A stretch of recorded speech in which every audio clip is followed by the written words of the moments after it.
Merci, Monsieur le ministre. La parole est à Madame Nadia Haye. Merci, Monsieur le Président. Au moment où la ville de Saint-Cyr-l'École s'apprête à accueillir la visite des ministres Jacques Mézard et Julien Denormandie autour de la question du logement, c'est un tout autre sujet que je souhaite interpeller Madame la ministre des Armées, Florence Parly. Fleuron du cycle éducatif et de la formation militaire, éducation d'excellence s'il en est, le lycée de Saint-Cyr-l'École a vu sa notoriété entachée de révélations accablantes faites par les étudiantes des classes préparatoires. Leurs accusations sont graves et portent atteinte aux principes clés de l'égalité entre les femmes et les hommes.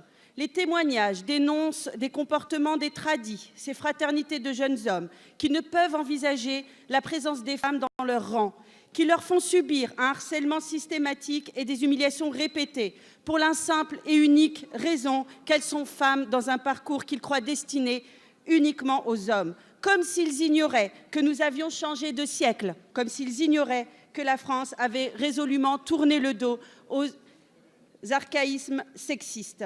Je suis convaincue que les formateurs avertis de ces structures qui forment l'élite militaire de notre République ont ce principe d'égalité chevillé au corps. Les écoles militaires ont notre soutien plein et total. Elles incarnent et transmettent ces valeurs fondatrices du service à la nation, de la loyauté et de l'abnégation pour le pays. L'actualité tragique nous a rappelé ces nobles valeurs à travers l'illustre exemple du colonel Beltrame. L'occasion se présente ici pour lui rendre à nouveau un hommage. Ce prestige et cette grandeur de notre formation militaire ne doit aucunement être remis en cause, ni terni, ni amoindri par un sexisme ou toute autre forme de discrimination intolérable et condamnable. Les plus nobles principes du monde ne valent que par l'action, disait le général de Gaulle.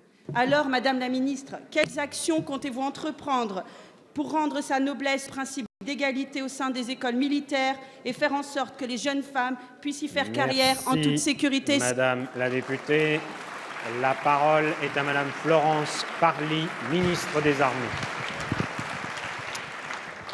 Monsieur le Président, Mesdames et Messieurs les députés, Madame la députée, c'est un combat. Et un combat que je mènerai jusqu'au bout, avec un principe très simple. Tolérance zéro, il n'y a pas de place pour le sexisme dans nos armées.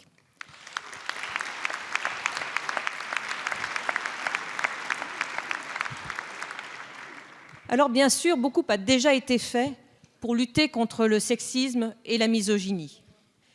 Bien sûr, je ne laisserai pas quelques articles ternir l'image de notre enseignement militaire. Bien sûr, il s'agit d'une minorité, mais une minorité qui salit l'institution, une minorité rétrograde qui n'a sans doute pas encore compris que nous étions en République française en 2018. Mais les faits que vous avez rappelés sont là. Ils sont inadmissibles et ils appellent des actions. J'ai donc pris des sanctions. D'abord, l'exclusion de Saint-Cyr-l'École des élèves impliqués dans ces faits. Ensuite, le remplacement, après les examens et les concours qui commencent dans quelques jours, des cadres qui eux aussi sont concernés, assortis de mesures disciplinaires. Enfin, l'interdiction dans les classes préparatoires de ces établissements de redoublement pour les élèves perturbateurs. Et ce n'est pas tout, car avec Geneviève Darrieussecq, nous allons nous attaquer à un plan de lutte contre les discriminations, un plan de lutte destiné à rendre les lettres d'or qui doivent être ceux de nos lycées militaires, un plan de lutte qui doit faire de ces établissements d'enseignement des lieux ouverts à tous et à toutes. Merci, et enfin, Madame la Ministre. Et enfin, un plan de lutte pour mettre un terme à ces discriminations inadmissibles. Merci, Monsieur le Président. Merci, Madame la Ministre.